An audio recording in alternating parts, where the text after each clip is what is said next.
Hey everyone, welcome to An Eventful Life with Brad Cox and Shane Buzzer. I'm Brad. And I'm Shane. An Eventful Life is the podcast where we take you on a journey through eventful lives of inspirational event industry leaders from around the world. That's right. We'll be sharing their stories, impact, and insight into the complex world of events. So if you like these stories, don't forget to like, subscribe, and share with your mates. This is An Eventful Life. Hey Buzz, we're back, mate. Can you believe it? We certainly are. Season 2. And we're here. I know. It's been a little while. Has been months, actually, through the winter. 2 months. A little bit of a break. Yeah, August was the last time. Jesus. So okay. no one's heard our voice since then, which is not too bad. You give everyone a little break. I was going to say people probably needed a break, but it's good to be back. I've been looking forward to coming back, actually. It's been a brutal few months, in a lot of ways, work-wise. Been all over the place, Sydney and US and regional. Yeah, you've been busy. You haven't stopped. Yeah, been all over the place, but I mean that's great, and I kind of thrive on that. Really, I would have. I missed home actually at one point, but we're getting into spring now, and how many nights did you spend in your house? Be honest, it was like an 8-week period or something. And how many nights did you do? Or was it? Yeah, I was home for 6 nights in a 6 2-month nights. window. But it was good experiences. Sydney, especially, that was during the soccer. The Women's World Cup. Yeah, that nice. was incredible. Unbelievable. America's America. That was great. And then we did the long walk to Canberra. We did, yeah. Actually, we did. We Thanks did. for that. Yes. Come in. So while you were gallivanting around in the US, I chipped in there for a little bit. But it was good fun. So, and look at us. We're sitting here in the new Eventful Life studios. Can you believe it? I know. It's pretty exciting. So Blue Event Productions have moved into some new digs, and here we are in the new studio, which is the Eventful Life studio. Let's just call it that. Yeah. But new digs, that's a bit of an understatement. The size of this joint is enormous. Yeah. So, but obviously suits your purposes, and congratulations. It's very cool. And, Thank you. We've got a few more exciting things to come season 2. I know. Which is great. So now interstate. We're going to branch interstate. We're going interstate. Yep. We're going interstate. We've got some interstate guests. We've got some international guests coming up. And I was going to put us on the spot and say we're going to change our structure a little bit and commit ourselves to the listener that we're going to release a podcast every week moving forward to the end of the year. Hello. So, okay. This is the first I'm hearing of this, but sure. Yeah, exactly. So we'll put you on the spot. If we had talked about it, you would have pulled out. So No, it's fine. That's all right. Hey, season 1 was really well, and thank you to everyone who listened to us, and that's why we've been so fortunate to come back and do season 2. And we've got the new studios and a lot of exciting things happening. But it went really and guests, absolutely. Guests were incredible. So to everyone who did listen and is tuning in again, thank you very much for the support. It's been amazing. So, but it's certainly been a busy period. That sort of time off we had. July, August to now in October. We're here in Melbourne, which is major event land and a half at the moment. AFL Grand Final's been on. We ventured up to New South Wales, the Bathurst 1000 on, which is right up my alley, and then into Melbourne Marathon last week, and then Spring Racing Carnival's the next thing. Yeah, which is that's my time to shine. I love the spring carnival. I've noticed your shirt and ties are starting to come out a little bit more. And the iron, all those things. Just got to dust them off. But a few days like today, it's 28 degrees today. Unbelievable. We need a few more of those. Yeah. Yeah. Oh, and look, you were in Adelaide yesterday and down Penfolds there having a little sip on Grange or something. That was business. Business. Yeah, right. It was all business. Thanks, Carlton in Business. Yeah. Nice, shameless little plug. Yeah. Very good, very good. Hey, let's get into today's episode, mate. I think it's time to do it. This could go a lot of different ways, by the way. Look out. So we're getting season 2 off to a flying start. And I know you've missed my intro, so let me roll this out. Today's guest, a man with one of the biggest smiles in the business and more hair than you and I could ever dream about. He's a talent on and off the stage as an entertainer, musician, speaker, actor, producer, songwriter, musical director, composer, and creative director. He has starred alongside many of the biggest names in music in a career spanning over 30 years. And with that full repertoire, he's one of the most laid-back and relaxed guys. Would you please welcome the incredibly talented Phil Ceberano? Welcome, Phil. Well, it is great to be here. That's very serious. All right. We need real Phil. Yeah. You know what's funny when people read out the, what do you call it? It's a... little bio, maybe. Bio thing. This is your life. Yeah, that sort of thing. One of the thoughts I had as you were reading that out is with the titles of the things that I do, I put as many of them down because they're things that I've done, but it's also just to put the message out there that if there are any options on any of those things coming up, right? So I'm sort of adaptable and ready to sort of move whenever. Multitasking as needed when needed. There's also a job title that we didn't include: proud new father. Oh, Congratulations! Yeah, 100%. Well, Little boy. Yeah, exactly, and that ties into one of those titles there of actor. I was in an ad, a TV ad, many years ago for AMP. And the whole theme was, what do you look forward to? And the line was, I look forward to being called Dad, but not just yet. And this was like, I don't know, 20 years ago. Here we are. And here I am. There you go. You'll be able to get that out and show your son in a few years' time and say, Dad didn't commit back then, but I'm committed now. Exactly. So. Sadly, I found that ad and they'd overdubbed my voice. Oh, well, we want to hear your voice. Exactly. And look, let's take it back to your childhood. Because family becomes a big part of your career as well. You're not from Australia originally, so how and when did you arrive here, and how did music in particular make its way into your life? Okay, so my father was in the United States Marine Corps, and he met my mother in Adelaide on a tour. He used to play trumpet in the marching band. Cool. Right? That's awesome. And they had a romance, and then he sort of took her back to Hawaii, where he's from, and they had my brother and myself, and then with a pregnant mum, pregnant with Kate, came back to live here in Melbourne, and that was in 1966. Right, so I was 2 when we moved out here. Yep. And then grew up in the eastern suburbs of Melbourne. And the music thing, my first love has always been acting and performing live. Okay. So the music thing was sort of just a sideline thing. I started playing guitar when I was about 13, 14. Oh, wow. Yeah. I didn't even know that. I just assumed younger. But Yeah. And did your dad have an influence over that after playing in the band and stuff? Dad played ukulele Yeah. and used to have these barbecues and get-togethers. We had a sort of an open door policy, so there was always people in the house. My dad's a martial arts like guru, and so he'd always have a lot of his students over, and so we'd have these big parties, and people would bring out guitars, and he'd bring out his ukulele, and I had a bit of an interest. In fact, the reason I started playing guitar was I started on drums, and it was okay, but I got lost in the music, the drum music. Yeah. I just wanted to play on a drum kit, right? And my dad had a student who did a sort of a deal. He couldn't afford to pay for lessons, so he said, "Oh, look, I'm a guitarist. Would Phil want to learn how to play guitar, and we'll do it as a kind of a contra?" And so I said, "Yeah, that sounds all right. I'll have a go." It wasn't like it was some major passion. yeah. But it kind of grew as a passion as the further I got into it. Yeah, right. So was that a quick passion project? Like did it come quickly once you sort of started to evolve, or No, just it took sort of a while. Bit of a hobby? It took a while just- because it sort of was like a journey. I started on an acoustic guitar, so I was playing kind of Bob Dylan and folky kind of stuff. Yeah. Neil Young. My journey kind of really begins as an electric guitarist when I started to listen to Eric Clapton and Jimmy Page and Jeff Beck and Fleetwood Mac, you know, and when I sort of heard that rawness of what a guitar can do, and I bought my first electric guitar, that's kind of when it all started. And the blues. I really loved the blues and that old kind of, and I was really into Jimi Hendrix and Santana and that kind of stuff. Did it come naturally, or did you have to work hard? Oh, no, not at all. In fact, I've got a real sort of thing about the term natural ability. I've also done a lot of school talks at high schools throughout Australia, and I did a whole bit on natural ability.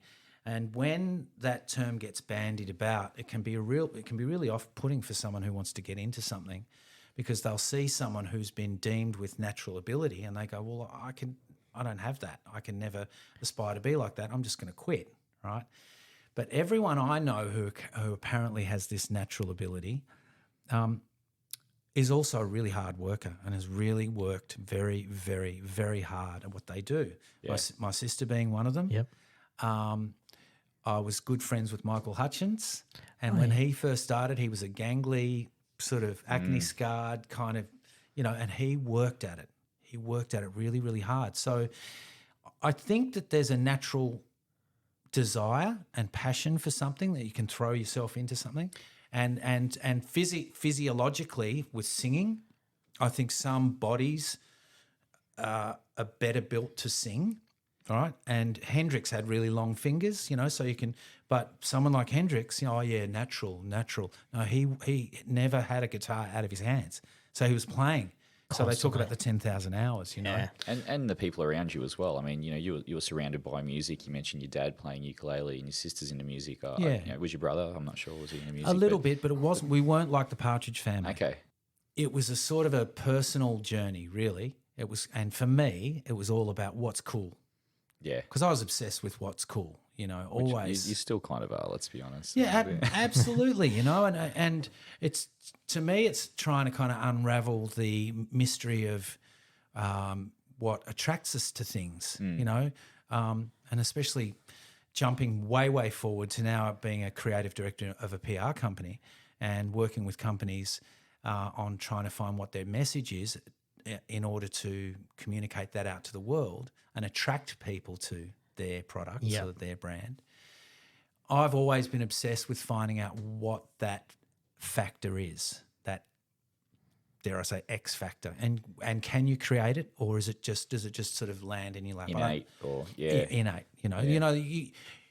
I look at my little baby Jimmy and I think, wow, he's got charisma. There's something about him, but am I projecting that onto him through my absolute adoration for this little guy? And I do think you can create adoration and myth and mystique by how you word your bio. Which was impressive. And so, you mentioned you started at 13, which I guess fast forward a few years, you're in your teen years. And so you mentioned acting. Was acting still at this stage the career path that you saw yourself? That's all you wanted to do? So was guitar still just a hobby at that kind of late teen period? Yeah. All I ever wanted to do was, once I'd seen the film Fame in 1979 on my first date, I wanted to move to New York and study in one of those performing arts high schools. Mm-hmm. We didn't have them here. We had the VCA, which was a very kind of established institution, I'm not going to say I was a dumbass at school. I was terrible at maths. I was great at history and English, but I was terrible at science. And I would do that classic argument of like, I'm never going to need this. When am I ever going to need this? And in order to get into the VCA, you needed your HSC. So I had to see those few years out. And I was out of there, I think around I don't even know where I started, whether I started year 11. I was probably out of there year 10. And I got a job in a leatherworking factory making belts and sandals and bags, and pursued acting. I auditioned for a theatre company called Theatre Works. Yep. And bang, I was acting. And Brad's got a little bit of background in theatre. That's one time only. So no, my theatre background goes a little bit more off stage than on stage, that's for sure. So I got to say, the theatre and acting was one of the best things, especially that kind of acting was community theatre. Absolutely. It was one of the best things I could have ever done, because you literally had to go into shopping centres, community halls, caravan parks, and set up and perform, right? Now, for a teenager, late teens at that time, and all the kind of pains and awkwardness, that there was no room for that. And so nothing could be... after that, I felt like I could do anything. I felt like I could get up on any stage, because nothing could be as terrifying as performing in front of a bunch of louts at RMIT trying to do this theatre show, right? And then halfway through bailing because it's like, this is just not hitting. We shouldn't have been booked. So it's humbling, should we say? Yeah, humbling. Yeah, completely humbling. But character builds that resolve. Yeah, exactly. So one of the great things about theatre too is just that community aspect, because everyone's got a single-minded approach. Like you're working on the same product together, so it's no different than an event, and that's this. I guess the similarity dynamic between the even, two of yeah. them. But the fact that I mean, for me personally, theatre became about the fact that, you know, I wasn't going to be the greatest sports star. I was never going to play on the AFL team or the cricket team and so forth. So my school had an amazing music program and theatre program, and that's where we found our like-minded people that then supported each other and built our own little community that effectively started my career in some ways. If I had never had that, I would not be where I am today, and probably very similar, I would say. Well, that's the only reason I went to high school. Yep. Was for the school play. There you go. That's the only reason I went. And once I had that feeling, and it wasn't a sense of, oh, I'm up on the stage and everyone's giving me attention, I'm going to thrive on that. It wasn't that. I know that for a fact. It was that this is what I've been put here to do, right? It was kind of, I actually feel like in the same way as, let's say some little kid gets a go-kart and pulls it to bits and puts it back together and goes, oh, I'm going to be into auto mechanics. That's what I'm here to do. Same thing. Yeah. It was very much that. That's what I know I can do, right? And I kind of wish, and I think they do have them now, but I wished back then that there were like performing arts schools that I could have been plucked out of that one and just plonked into. But I had to kind of make it up myself, so I sort of carved that path through theatre and theatre works. And then I got an agent and I was doing ads and got a few parts in a few little things here and there. One of the setbacks, brick walls a little bit, was back in those days, early 80s, there were very few roles for ethnic-looking people. I knew you were going to say that. Yeah. I knew that's where you were going. Yeah, wow. Yeah. I'd go to all the auditions, all the cattle calls, and a lot of the time I would be told, "Oh, Phil, that was really good. You blitzed that, right?" It would be, "We can't get your look in." So I would get roles as a boat person, a punk, because it's like, well, punks can be kind of from minority groups. Yeah. You know, it was all very kind of, and after a while, it was like. Could you see it? Did you understand what was happening at the time? Well, the connection I made was, at the time, my sister had started playing in pubs and clubs, and then she got a gig with a sort of a very artsy band at the time called I'm Talking, and she was getting sent scripts, and I was like, "But hang on, you're the," and she would say, "Yeah, I know. I feel really, I'm the singer, you know." Yeah, right. I'm the actor, you're the singer. So the equation I made was, I better become a musician. Okay. So my next question was we're literally gonna like, get to that. how did we get from this acting career that you're pursuing versus to the musician, Phil? Yeah, well, that's where it started. Okay. I said, okay, well, I'm going to pursue music, and As a guitarist? yeah, Yeah. back then, one might say that I was brought up in a sort of a cult, and the cult. Where are we going with this? The cult in Melbourne was music, live original right. music. Yeah. And it was quite strict in how you went about it and what was considered credible or not. And it was very, very strict, right? So it had to be original. You couldn't play covers.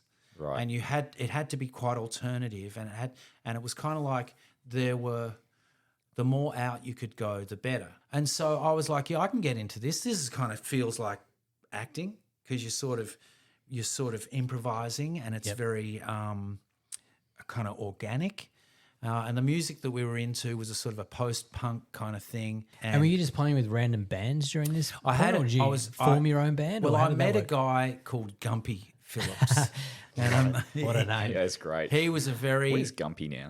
He's up in Queensland. Please say Queensland. Correct. Oh, yes, Gumpy. See, it feels like you should fit in up there. And he was a real influence on me, because he was his own thing, right? He didn't have to do anything. He was just his own thing. And there were no pretenses or affectation. It's really hard to describe. He was just a sort of his own thing. And he had a band who I kind of muscled in on called Battle Happy. And were you just along for the ride at that point in time, or were you driving some of this? A little bit. And then when I got a bit of a taste of it, I was like, okay, we could take this somewhere. But it all kind of like just just fizzled. That's sort of when I started to play a bit more music with Kate, which was great. And then we started playing. Well, she dragged me kicking and screaming into this jazz scene, which was great. I learned a lot. But geez, those jazz guys, a lot of them were assholes. And so interesting. I mean, you mentioned your sister there, the magnificent Kate Ceberano. What's that dynamic like, and how is it working with your sister? Kate just had this. Kate was learning piano. She'd been learning piano, and one day someone said to her, "Why don't you, the piano teacher, you should sing a song with your piano playing because it'd be good. You've got a good voice." And then she started singing a song called "To Sir with Love." Yeah. Right, and it was literally like one of those scenes from a movie where the whole family comes from all corners of the house into this one room and goes, "Holy shit." Yeah. And goes, "Holy shit." So there was definitely something really special there. And Kate and I were really good mates. And so, I used to go to all of her sort of gigs. She was like playing in like an 80s cover band, and then before she got kind of discovered by I'm Talking. And it was a lot of fun, and I was doing my thing on the side, acting. And like I said before, we kind of joined forces with this weird disco thing that we did, which was good. And then we did the jazz thing. And it was kind of like from that moment, we were like, it was like running downhill where if you stop, you're going to land on your face. Yeah. Right. It started because Kate's trajectory was going like this. I'm Talking split, and she ended up with this contract with London Records, and we ended up over in London trying to make a record. And it was a real challenge, but, it's necessity is the mother of invention. So we wrote a few great songs together, and that's when that was the real joining in forces. And we wrote the album Brave, and I co-produced a few tracks on that and played all the guitars on that stuff. Yeah. And then it was, from that moment, that would have been 1989. Yeah. And what's it like working with your sister in terms of the personal relationship and the working relationship and trying to juggle the balance of that? Did you guys ever have challenges through that process, or were you just great mates and you both had a love for music and you just got along with it? Like, how did that work in the dynamic sense? It was awesome. It was very much a family kind of thing, and we were very much. Mum was the manager, Kate, the focal point and the star, and I was like the machine, kind of running the band a bit, like music direction a bit with the band. And also, was that organic as well? That role for you? Oh yeah. Just that, and there was a lot of loyalty there, and a sort of a sense of like going in on force, like as a team. That went fantastic for many, many, many years. We did lots of great stuff, lots of awesome music. Yeah, but I will say that when you commit yourself to something as a team member, you do have to sometimes put some of your own stuff to the side, and absolutely fine to do that. And if you are going to do that, my message out there to people out there, if you're going to do that, have it be with someone like Kate Ceberano. Yeah. Right? Because that's going to be, I think many people have chosen, well, I'm going to go off and do my thing. Yeah, totally. Right? Yeah. And How many times have we seen that fail? And you never hear from Sometimes work. You never hear from them again. My sister's very supportive of everything that I've ever done, and eventually at some point you do have to, and it sort of happened to me about 20 years ago. I had to kind of try and explore what my thing is, after being focused and dedicated and loyal to being a side man. Yep. Try and work out what my thing is. And interestingly, and a sort of a good tie into what you guys are talking about, I realised after being invited to play quite a few events and private parties, I realised that a big part of what I do is to create. In the 60s, they used to call it a happening, right? is to It's create. like the modern age gathering. Anyway. Well, yeah, it's people coming together and there being a vibe, right? And I realised that one of my loves and one of my passions is how to make that happening happen. How to make that what is it that you can have a room full of people and the formula isn't quite right, and all it is just a room full of people. Or you can have a room full of people and it's been very carefully curated and there's a buzz. The whole is greater than the sum of its parts. So if all the bits are thought through right, all the things are placed in the right place, including the kind of entertainment you get, then you've got a happening, right? And so I started to get invited to do these private parties. I remember one of the first ones, it was for the premiere night party for Eyes Wide Shut. Oh, wow. With Tom Tom Cruise. Cruise. Tom Nicole Cruise, and, Kidman. and it was Stanley Kubrick directing. Yeah. And anyway, they called me because they wanted something special. They wanted something not cookie cutter. They wanted something a little bit kind of hand-picked. Phil, can you put something together that's very special? By the way, Chris Isaak will be down. Wow. It'd be good if you had a couple of Chris Isaak tunes up your sleeve, right? And it just so happened that I'd been working in LA with a producer that had worked with Chris, and I'd learned a few of the licks, that opening lick to Wicked Game, yeah. you know, that sort of thing. So I had that down, you know. And on the night, and we're playing away, just at exactly the right volume for people to be able to speak. And we looked great, you know. I sort of made the guys look kind of like they were in Chris Isaak's band, right? And then Chris Isaak walks in, and without any kind of like huge fanfare or cue to me, I bring the band down and I go, bow down, right? And he just turns, knows his bit, walks up, and he kind of gives me this knowing nod, and you could have heard a pin drop, and he starts singing Wicked Game, right? Wow. Oh, wow. Now, no rehearsal. In the moment. In the moment, right. But this is where I came up with the term planned spontaneity, right? People are absolutely addicted to something that is spontaneous, right? Totally. But we in showbiz know there's nothing spontaneous. No. It's all written It's down. all Even planned. were that if I'm going to do these sorts of things, because like I said before, I was brought up in a cult called Melbourne, and the music thing was all about original music. And the worst thing you could do was be in a cover band or play a function or an event, right?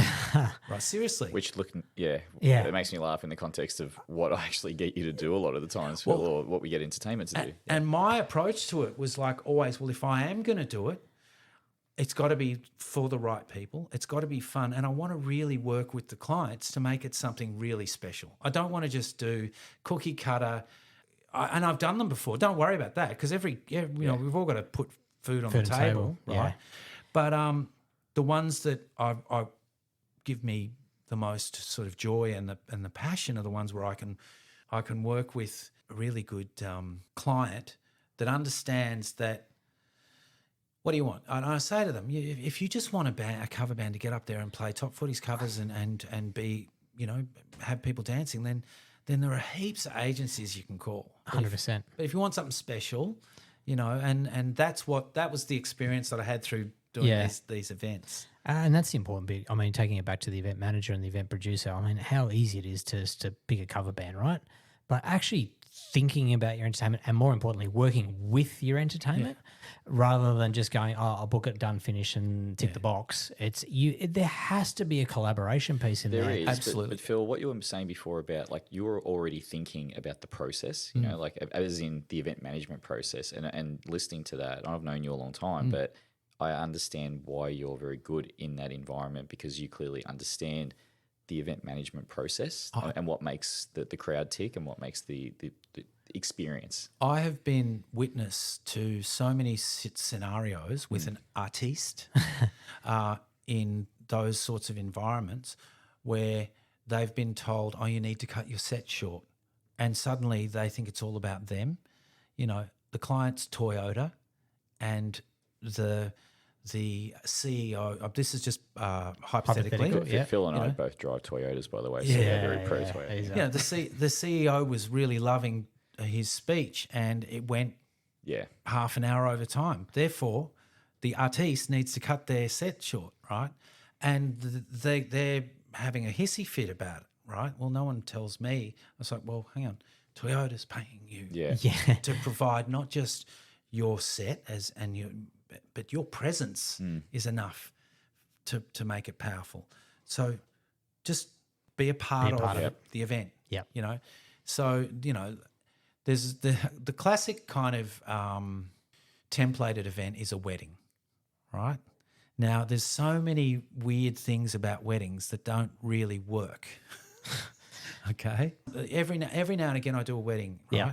And I try to shift the paradigm a little, but if the band is going to go on after the speeches, they've just been belted to for 45 minutes.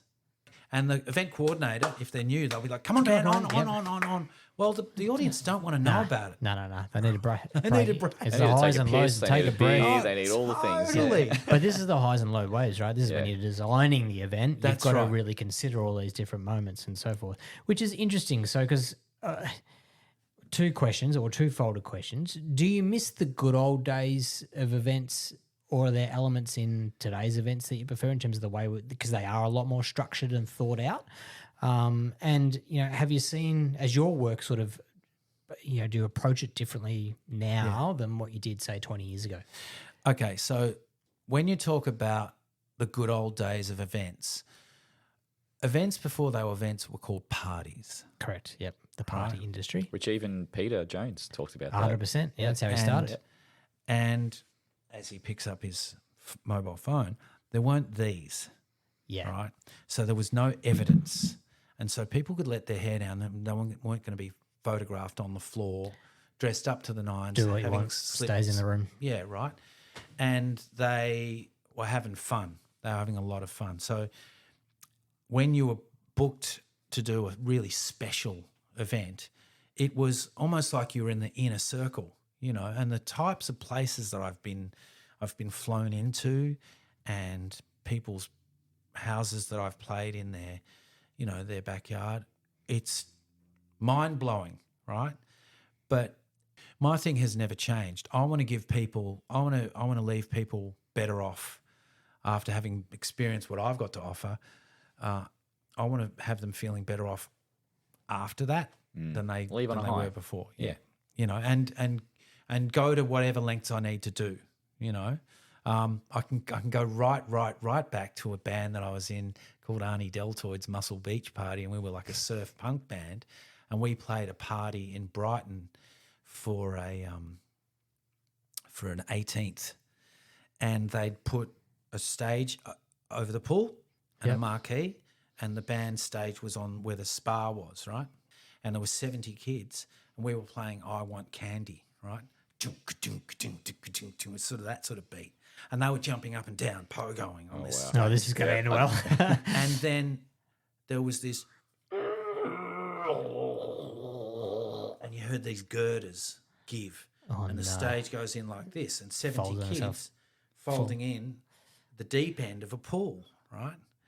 We down tools and we're fishing kids out. The parents are standing around with glasses of champagne in shock, right? Then the PA starts to go. Oh, and I'm thinking three-phase. Yes. Electricity and water don't mix together. And I can see my mate who's passed away now, Stewie Speed, didn't pass away on the night, but Thank God. he's holding onto the edge of the marquee pole, and the wheel at the bottom of this huge speaker that's about to go in on and fall in on top of this girl like this. It was like in slow motion, and they pulled the power. We fished the kids out, and everyone's in shock and everyone's freaking out. So what I do then is we take a snare drum to the tennis court, my amp with an extension cord, plug my mic into the amp, and we continue to play Keep the on party going. tennis court. Now there'd be an incident report and a risk management plan to Oh, look you're over. shutting it down for a week and a half. So you're absolutely right. So that's what I miss. I don't miss what I miss a little bit of danger. I miss a little bit of In some ways, spontaneity. Yeah, I was It going to is, say, yeah. your planned spontaneity. I miss that. Everything these days is so compliant and so to the book and so to the letter. Still want to be a part of something that pushes the envelope a little bit. Or gives you a bit of freedom. As you would know, Buzz, a lot of what makes great things happen is built on a foundation of trust. Yeah. Now, trust is built over years, and it's built over observations and experiences that you've had together where you know someone can pull through and you know their strengths, and you put them in their wheelhouse and you say, you know what to do. And a perfect example is a recent event that I did with Buzzer for MND. Mm-hmm. Now, it was a long day. It was a huge day, yeah. It was a long day, and it was sort of chilly. There was a chill in the air, and so everyone that was there to support the cause, and they were and the people that were left at the end, because after walking however many hundreds of laps, Yeah. you would just want to go. But the people that are there at the end, they deserved to be given something special. Yeah. Right? Even though there might have only been 80 I was people going to say left. there wasn't many, but there was enough to still have the energy, and they were there to enjoy, really feed off what you were giving them. And That's Robbo, right. yeah. So therefore, I'm not going to say, "Oh, let's just wind it up." I'm going to say, "No, Yeah. let's give these people, these existing people, for being such legends, let's give them everything we can." Which we did. You did. You know, You did. That's It was important. awesome. Okay, so moving along, 2 pieces of advice I wanted to ask you in terms of from your experience and what you do. First, to event managers and producers out there that are working with you, what's one thing they can improve or makes your life easy, and what's a real bugbear of yours you wish they would stop? Wow. Okay. Well, I believe this across the board, not just with events, but in life in general, that communication is the key. And not just me talking at you, but me establishing a relationship with you and me sharing information and also understanding and getting that information's been understood, and then upkeeping that conversation, right? So it might be about what time you go on. Okay, so just because it's on the clipboard and that you go on at 1, right? We had a conversation earlier. We got to know each other. I gave you a bit of a brief on the day and everything, right? If that changes, we roll with it, right? But a lot of musicians and a lot of event coordinators are sort of OCD, because they live off a spreadsheet. They live off the run sheet, which I get. Yep. But great things happen organically as well, and to be able to shift and move is crucial.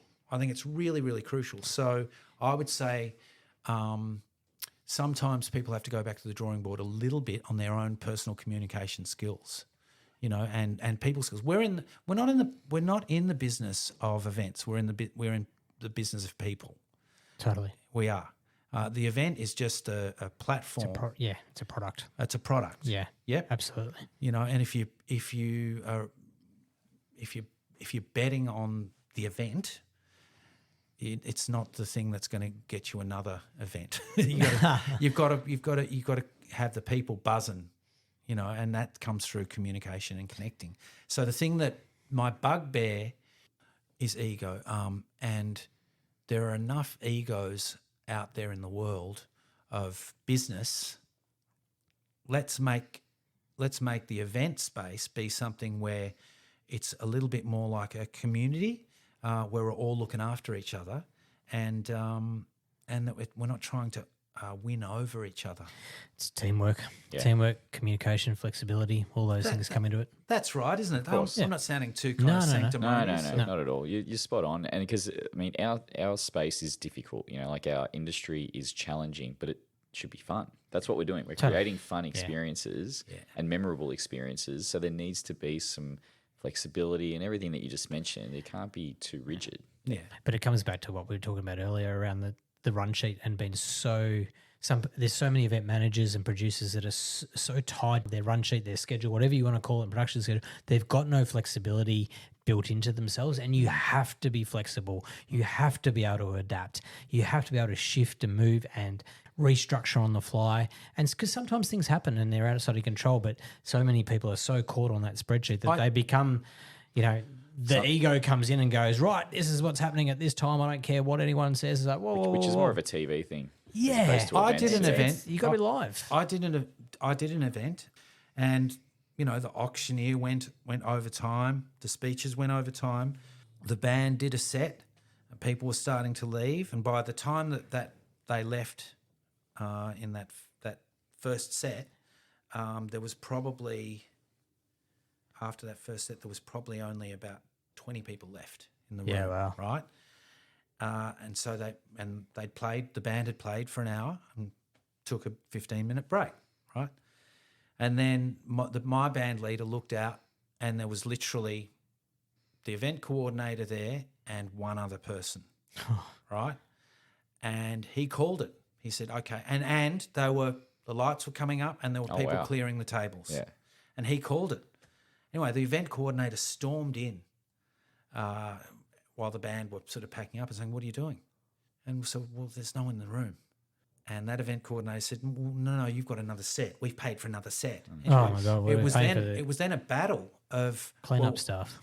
that event company trying to change the what they were going to pay for. Yeah, parameters of engagement, so to speak, because you only played one set. But it was actually...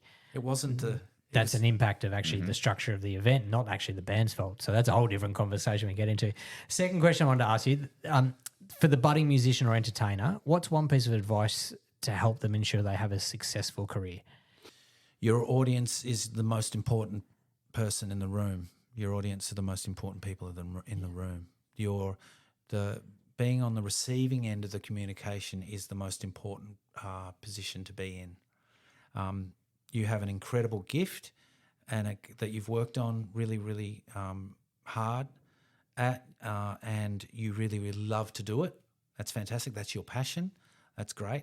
But it doesn't mean anything unless you can be at the receiving end and feel the joy. Share the joy that you've got.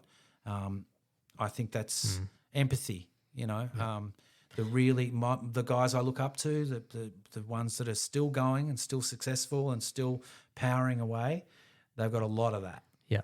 It's an interesting balance, and I'd be interested to hear your perspective on this. It's like I'm always a big believer in, particularly for the producers and the managers out there, stop selecting entertainment based on your own personal likes.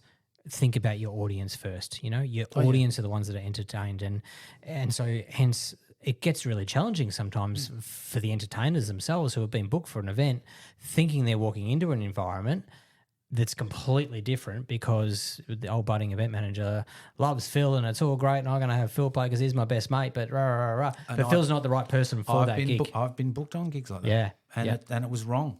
It was totally wrong. Yeah. Which puts you in a really difficult position. It really does. Yeah. And sort of luckily I've got a kind of a repertoire of, I don't know, over 1,000 songs, and I'm able to shift in the moment. Yeah. Right. Literally mid-set sometimes. Go, this isn't working. I need to shift. Yeah. Yeah. Yeah. And I remember doing a specific gig, I remember this particularly for a building group, builders, 700 builders in a room.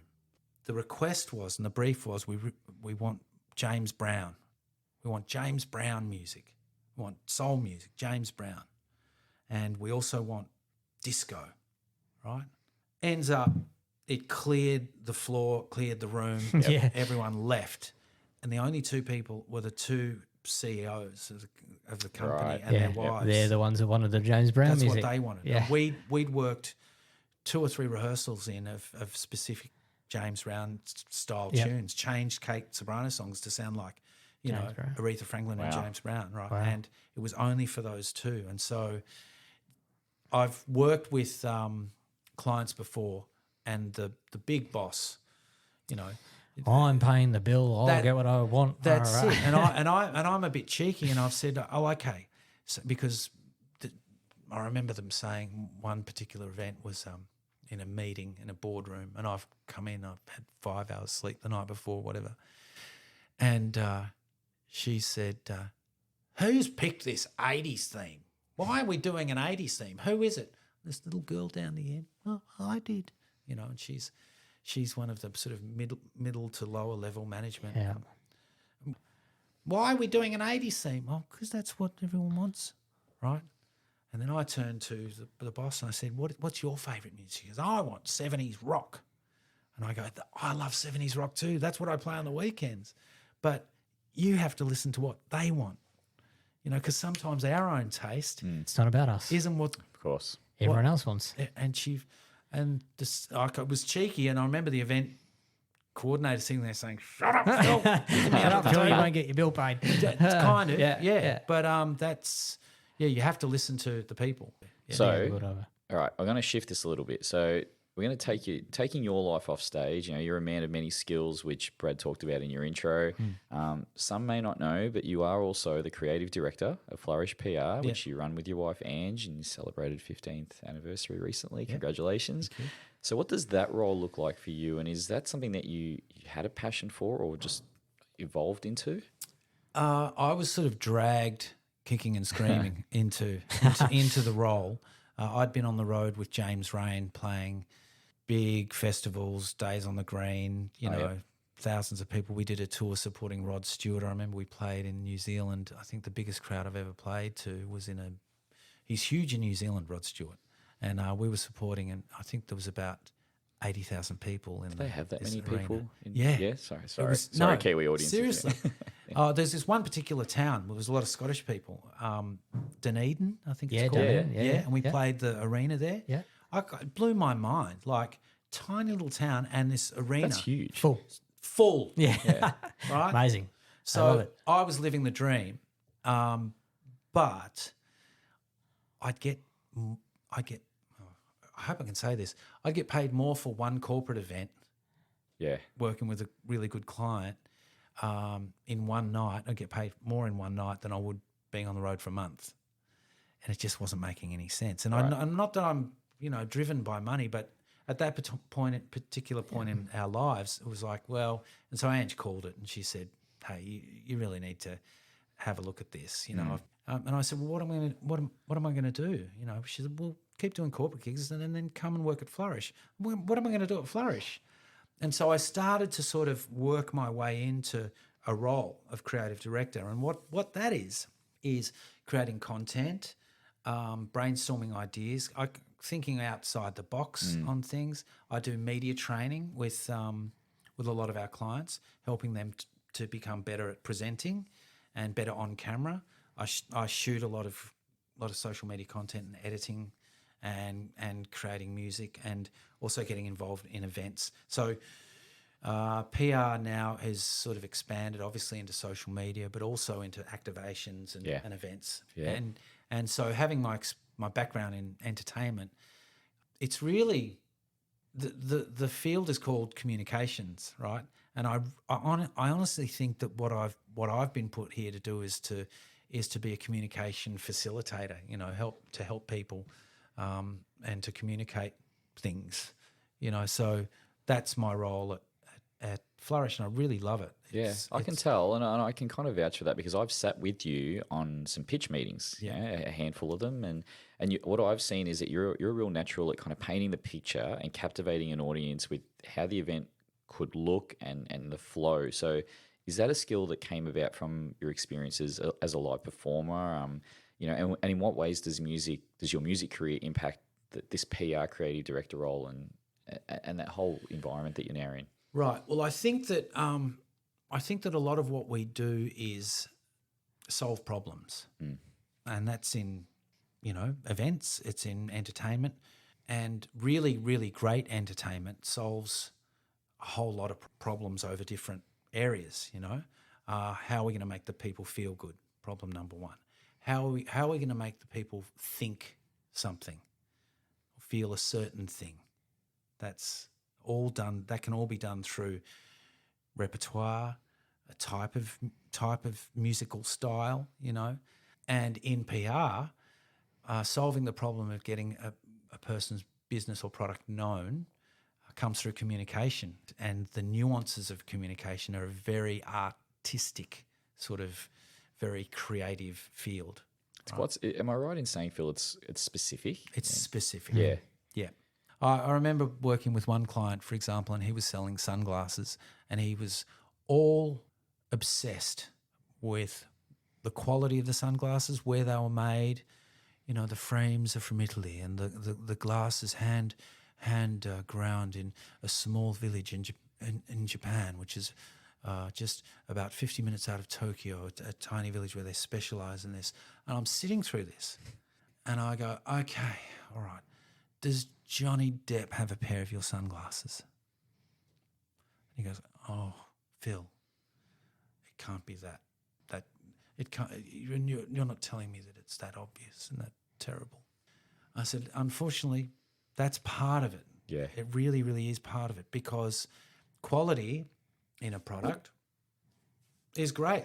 You know, I could say I'm the greatest performer in the world, right? But if I'm not doing any gigs, and if I didn't do a private party for Tom Cruise, then it doesn't really, it's still just me saying I'm the It greatest. doesn't resonate. Yeah. Yeah. You know what I mean? Yeah. So, yeah. Where do you see music and entertainment for events in the future? Well, if we can just look at where it's at now, I think that there are a lot of situations where we plunk a really great-looking model that's a DJ in, and that provides enough boom shakalaka for a certain part of the night. And I think that's great. It's an easy fit, and it's an easy sort of fix for a youthful kind of audience. I think that combined with really honed entertainers and performers to make a kind of a complete night that takes you on a bit of a journey.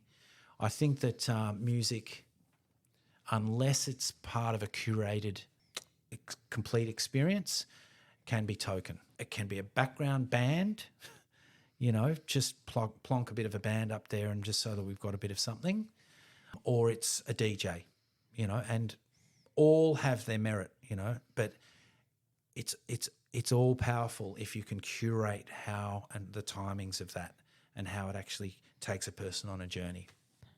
Is that 100%. I know agree. what you're saying, because as you were speaking, I'm trying to visualize some events that we've worked on, which it's hard. It's not an easy thing to do. It sounds easy, but it's not. And sometimes you even have to get the DJ and the muso in the room together and actually formulate what that looks like, and even have them perform at the same time, even at some point. It can work great, though. I agree with you. Back in the day, it was always hard when a DJ would come on in between sets or after the band. Recorded music is mastered to a level where it can be turned up really, really loud and there's no distortion, right? Now, distortion, whether it's conscious or not, is uncomfortable, right? So a DJ has to be 5 or 10 dB louder than the band, but people are gonna pump, Yep. right? So my thing was always, let's try and get it so we build the night so that rather than you come on after the first set and just slam everyone. you're not gonna give it anywhere to go. Yeah. Right. Yeah. So it's better if we can work together. That Carlton event we did last year was a good example of that. Yeah, Remember? perfect. Where you guys played, and then the crowd was up and about, and then DJ Emma came on with Emanuela, and it was fucking amazing. It was great. Yeah. And we've often worked in that if the DJ's on one side of the room and the band's on the other, that we'll play, and I think we did it on that night. I said, hey, what's the first song of your DJ set? And she said, it's whatever it was. And so, okay, well, we'll make that the last song of ours, and Transition in. cross-mix it in. Yeah. Right? You got no gaps. Yeah. Yep. It was awesome. yeah. Yeah. Yeah, it's seamless. And it's all part of it, and it's all part of the planning. Do you think there's any current trends in society or business, such as like AI or virtual performances, that we should be thinking about integrating into our live entertainment? And what's your stance on that? I'm sure that's going to, there'll be virtual stuff happening. But what I do think will be a byproduct of all of that is stuff that you can't simulate with technology. And it'll be like me doing an event where I know that the CFO is actually a bit of a guitarist, right? And I work with him beforehand that at some stage I'm going to walk out with my wireless and I'm going to be shredding a solo and I'm going to take my guitar off and throw it to him, right? And he'll look like, what's going on? And the spotlight will go on him and he'll shred the solo from Sweet Child of Mine, by Guns N' Roses, and it'll bring the house down, right? Yeah. Now, that's not me. That's not the event. That's something that AI or technology or a $100,000 light show cannot bring that same sort of thing, right? So I think what will happen in the future is we'll be looking to try and incorporate those human things that we can selfishly own and that technology can't. And create. Even yourself, yeah. That's what I think. Does that answer your question? Yeah, absolutely. I think it goes back to the essence of creativity and what it's about. And it's just looking at it in a different lens. And again, we come back to personal experience, we come back to audience, we come back to the same key topics that we've been talking about. And, it's planned spontaneity in those kind of situations as well, just in a different way. So look, years ago, it was all about when drum machines and computers came in, it's going to put drummers out of work, and a really great byproduct from that was that drummers actually got a lot better at playing grooves. Yeah. And they got a lot better at getting in with technology and going, okay, well, how can I sort of not if you can't beat them, join them, but it's like, yeah, cool. Yeah. I'll play along with the click track. I'll play along with the drum. Add another little feather, right, in your cap. You can do that. It's just, I agree with you. Yeah. Right. Phil, we like to finish these podcasts up with what we call Buzz's rapid fire questions. Oh, here we go. I didn't warn you about this. So I'm going to hand over to the maestro. He's had a couple of months off to think about this, but Buzz, hit him up, mate. Go for it. Short, sharp answers, Phil. I know you're not always good at that, but let's try. Okay? Not just yes or no. Just bear short with me. answers. Okay. Who's got the better head of hair, you or your partner in crime, Russell Robertson? Me. Excellent. You've practiced martial arts for a long time. Can you break a wooden board?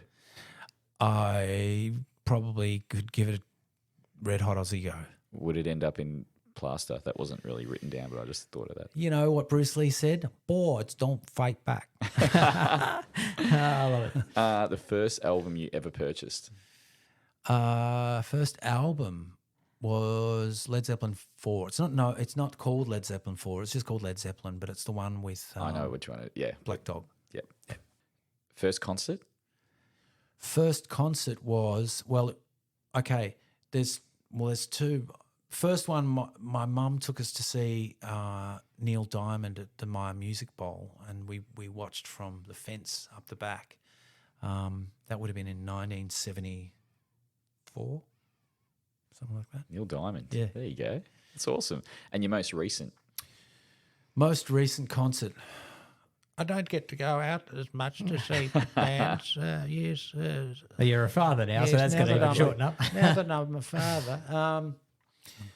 Most recent concert. I'm supposed to keep this really short, but I run a school holiday program called Rock Academy, and part of the program is at the end of the week they do a show. They do a show in a proper venue. So that was the last concert I went to, the Rock Academy. Nice. Concert, yeah. Cool.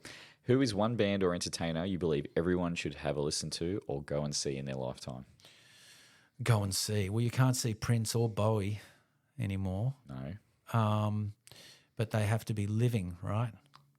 Yes. You could listen to those two without seeing them. Those two. Who do you go and see? Okay, I don't know, John Mayer. Yeah. John Mayer. He's pretty awesome. He's incredible, yeah. Who is the most underrated? Sorry, what is the most underrated element of working in entertainment? Oh, gee. I guess free food. Love it. Straight back to the That's writer. great. That's so Never good. forget the writer. We've had a couple of these conversations. Buzz, where's the fucking food? Yeah. That's good. I like that. A final one. So anyone who follows you on social media got to know the famous ISO dance. Yeah. Have you managed to get your beautiful wife, Ange, to ever give it a crack? Ange is not a dancer. No, that's why I asked the question. I'm really keen to know this. And there are, I don't even know if there are videos of our wedding, but we did do a bridal kind of dance, the wedding. Wasn't an ISO dance. It was a But wedding no, dance. I haven't managed to get Ange in fact, during lockdown, when I would do my ISO dances, there'd be some points where, where we all felt globally like, why bother? And she would give me that look of like, why do you bother? And I don't know, it just kept some kind of flame alive. Yeah, but I never managed to get her along. Okay, so the answer is no, but we do want to see the ISO dance back, I think, at some point. And little Jimmy, I'm sure at some point will. I think I'll call it the dad dance or something like that, or parent dance or father dance or something like that. Nice one. Nice one. Oh, well done. Very good. That's it. Very from good. Rapid You Fire. survived. Very good. Hey, a bit of a tradition to finish this Yes. up that we're starting here on An Eventful Life. Okay. And that is we've asked the previous guest to leave the next guest a question without knowing who they are. So today's question to you. Yeah. What is one thing you would change in your life that you believe would have impacted your professional work? Okay. One thing would have been to learn to read music. Wow. You still can't read music? No. Wow. I mean, a little bit. Yep. And I say that, but the caveat on that is that I'm not saying it would have changed my professional life for the better, but it would have changed it. In Dave what Grohl. way? Well, the reason I say not for the better, because if I could read and I may have ended up playing guitar in a pit for musicals. Now that's not my dream or passion, but we all have to sort of put food on the table, Yeah. right? And having that ability to read would have given me that. Other opportunities. Yeah, it would have probably allowed me to pursue on a more intense level session playing a bit. Oh, yeah. Yep. But, I think at the same time in answering that question, I've probably been a bit sort of like sensible. It's a sensible answer. The non-sensible answer is nothing. Well, I think that's a great way to wrap it up.